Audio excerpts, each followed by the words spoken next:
Hey everyone, it's Nashwauk Steve here.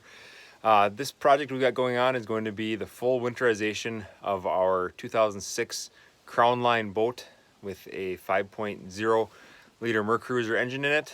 There it is. This is the first time I'm going to be winterizing this boat, so I've been doing a lot of reading on it, getting a lot of opinions out there kind of put together, and I have my own kind of schedule of what I plan on doing for this winterization. I'll show you my list that I made up. Hopefully it's gonna work. If I have to make some modifications, I will show the list at the end. So if you have a boat like this, you can, if you want, follow along the list and do what I do. It may not be exactly as, people might recommend, but based on what I've seen out there and what I've read out there, I think this is gonna work. So my next clip, I'll show a still image of the list of the sequence of what I'm gonna go through to winterize, and we'll just start going down the list and working through it.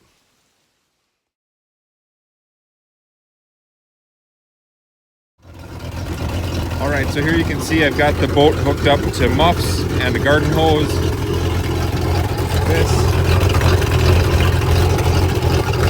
So I'm letting it run. Warm everything up so the oil can get all the way through the system and the filters will be nice and warm. So when I drain it all, it's all going to come out of the block like it should. With that run, it's on my gauge. Up on the dash there shows around 150. It's been running for a little bit now, so we're probably getting close. Over 150 is where it usually runs at, so I can see there just over 150, so that's probably just fine. I'll go ahead and shut it down and then pull the plug on it and start draining that oil out. All right, the boat's all warm now. I'm gonna go ahead and drain this oil. If you happen to have a little string attached to your plug like my boat does, you have this little leader that's hooked up to a drain hose from your oil pan. So the oil actually all drains down to here, and then you can drain it out right into a pan rather than draining it into your hull or trying to get a bag under it or whatever. I've tried other methods with other boats, and this is a pretty slick way of doing it. This is my first time doing it, but it should be pretty easy. So I just got a little connection here. It's got a 5/8 on it, then I'll use a crescent wrench on the end. I'm gonna need 2 hands, so I'm gonna go ahead and pull that plug out and let it all drain into the pan here and collect all that oil. Due to the length and the diameter of that drain hose, it will take over an hour for all the oil to drain out. All right, while that oil is draining out into the pan in the back, I'm gonna go ahead and get the oil filter replaced. So here's my replacement that I got, just looking up the number on the current filter I have, comparing it to the Quicksilver reference, and this is what I come up with. I didn't do a high capacity. This boat is, it's used for 3 or 4 months out of the year, and then it's changed out again, so I'm not worried about being able to collect a ton of impurities in there. And the current one is down here underneath that exhaust manifold, kind of toward the back. You can see it tucked in right there. I can reach down there and get my hand on it, so I'm going to try to spin that off and spin the new one on. I'm going to throw some rags down there to try to keep the oil from muddying up the bilge of the boat. There is the new oil filter in place. Got it seated till it made contact, and then about 3/4 of a turn extra. And then on the other side, down here, you can see it. Down there, right there is the fuel filter. Just like with the oil filter, same thing. Took the other one off, got the new one on. I wasn't able to get it 3/4 of a turn even before it got pretty tight, so I just stopped there. I didn't want to get it too tight. So those are both done, and we're still waiting for the oil to drain. All right, after about an hour and a half, the oil finally stopped running out of that tube, so we got that put back in. Here's what I'm using to fill up the boat with. Previous owner used a 20 weight 50 oil. That's what we're going to go ahead and use. You'll read all sorts of different opinions on this. You should use heavy duty diesel oil or pure synthetic, but I'm going with conventional oil here. The reason being, it's like I said earlier, the boat's used for only a few months out of the year, and it gets another oil change, so it doesn't see nearly the hours that an automotive engine would. So I'm okay putting conventional in here and changing it out as frequently as we do every year. So that's what I'm gonna go ahead and do. This next step that I show isn't necessary for you to do. I learned afterwards that I should only have to pull these drain plugs at the end after I've already filled up the block with antifreeze. I do it because I was facing some freezing weather in the near forecast, but if you don't have that concern, you can go ahead and skip this step and move on. Okay, we got the oil topped off. I warmed it up and ran some oil so it would fill up the oil filter. And all in all, it took about probably 4.5, maybe 4.25 quarts to fill it up. I'll just check that dipstick down there every now and then to make sure that we're still nice and full. Next thing I'm going to do, because I'm not finished winterizing this, and it's supposed to get into the 20-degree mark, in the 20s tonight, I'm going to go ahead and drain all the water out now so the block will be completely dry. So what you need to do is look at the color codes here that Mercruiser gives us. Engine coolant, which in this case is just seawater, is all blue. So anytime we find a blue plug, that's what we want to pull. So as you look onto the port side, down here you've got one at the bottom of the exhaust manifold. And then down below that you have another one. You kind of see it between the hoses there. At the bottom of the block. Pull those out, water should come draining out. In the front of the engine, I have a little access here to get to the front. I go in here, and there's a little drain right down there, kind of by the fuel filter. That one drains the lower elbow here of the exhaust, or sorry, of the coolant hose. Where it might collect, it drains that out. It's actually the lower end of that hose there. And then on your starboard side, you kind of got the same setup. We have one right there at the bottom of the exhaust manifold and one down there at the bottom of the block. I pulled all those out to get the boat nice and, or the motor nice and dry so nothing will freeze, and then we'll go ahead and continue on with the next step of winterizing on my checklist. I'll take a look at it here and see where we're at. So we started and warmed up the engine after we filled it with oil. Pulled all 5 of the water drain plugs. Next thing will be, when we're getting ready to actually fill it with antifreeze, we'll be removing the spark arrestor so we can fog the engine at the same time as putting the antifreeze in. So that'll be the next step.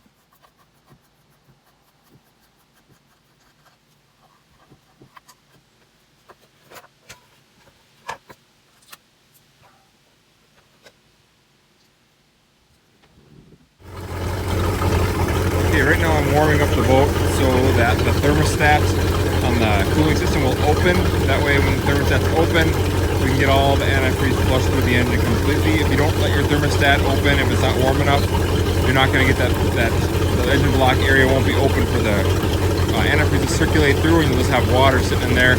So we don't want that to happen. We need to make sure that's open. So I'm letting it warm up right now. And then once it's fully warm, we'll go ahead and put the antifreeze in. I want to show you my setup here. I put this little bulkhead adapter on to the 5-gallon bucket, a little boiler drain valve here, and then I've got a short section of hose that will eventually go into the muffs down there. I've got it filled up right now, so we're looking at about 4.5 gallons or so of what I've got in the bucket. And then I'm going to be using fogging oil inside the carburetor. So my plan is, once the engine is warm, to disconnect the water line coming in, hook up this hose so it can flush in there. Then I'll start it up and open this valve, allowing the antifreeze to go in and be sucked into the system. And while it's sucking it in, I'm going to be up there watching this level. When this level gets down to maybe like, I don't know, a gallon or so left, I'm going to start putting the fogging oil in the carburetor and spray it in there until the engine is pretty much died. I'm going to have someone else here just to verify for me that what's coming out down here should be nice and pink, so we know that we've gotten the antifreeze through the system at that point. When I fog it, if the engine dies, it's totally fine. So we're going to go ahead and get set up for this. I'll get a helper out here and we'll be ready to go. Okay, so we went ahead and when it got hot, we shut off the boat quick, switched out the yellow hose for the green one, opened up this valve, and got it pretty well drained. Like I said, when it was about a couple gallons left, I went ahead and started fogging it out. It started sputtering and everything. Then I eventually just took the straw off of the fogging oil and was spraying it right in there, a little more volume in it, and it died right about when we ran out of antifreeze. So we should be good to go for the winter right now with that. As far as the engine block goes, go ahead and get it. All right, so it's been a couple weeks since I've been on the winterizing project here, and lo and behold, winter came and kind of set in. There's snow everywhere. But the motor still got the antifreeze in it, so we're good there. One thing I did do, and I wanted to share this, is I contacted a local dealer in this area, which is northern Minnesota, and asked if they typically drain the antifreeze once they've put it through the block, or if they just keep it full like it is now. And their response was they always drain it. So they'll run the antifreeze in like I did and showed, but then they'll pull all the plugs, the 5 drain plugs, so that, you know, there's the fluid that, you know, got into the smaller spaces is all antifreeze, but then the rest of it will be empty as possible. So I'm gonna go ahead and do that. Like I pointed out, there's 5 drain plugs. I'm just gonna pull those, let it drain out the back, and then that's... Okay, now that we have the antifreeze in, the next step on my list here, we'll go back to it. We just got the antifreeze discharging, so we were full there. Change the lower unit oil, so that's what we're gonna do next. I'm not gonna go into great detail on this because there's a ton of good videos out there, but basically your lower unit's got a drain hole right there. It's got a flathead screwdriver slot on it, and you've got an oil vent. It says oil vent. Open those both up to get it to drain. It'll drain out all the oil, and then when you fill it up again, leave your oil vent open, and you should have something to pump oil in down here. So it'll fill up, and then it'll come out the vent when you're full. That's how you know you're full. So then you put that screw back in, put that screw back in, and you're good to go. If you have any questions, just man, find a good video out there. There's a lot. Now that we have changed the lube in the lower unit of this boat, there's one thing to check yet. These stern drives come with a little reservoir that gives you some visibility into what your oil level is in your lower unit. So there's mine right there. I'm gonna go ahead and peek in there and top that off.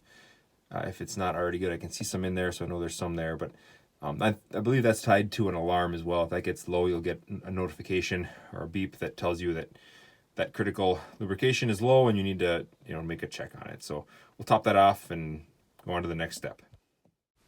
The next thing I do is grease the gimbal bearing, which is shown on the screen right now, and also the trailer hubs. All right, one of the final grease points on this Mercruiser system is way back here on the shaft that goes through the transom. You can see it, the grease zerk right there. Centered in the screen, kind of.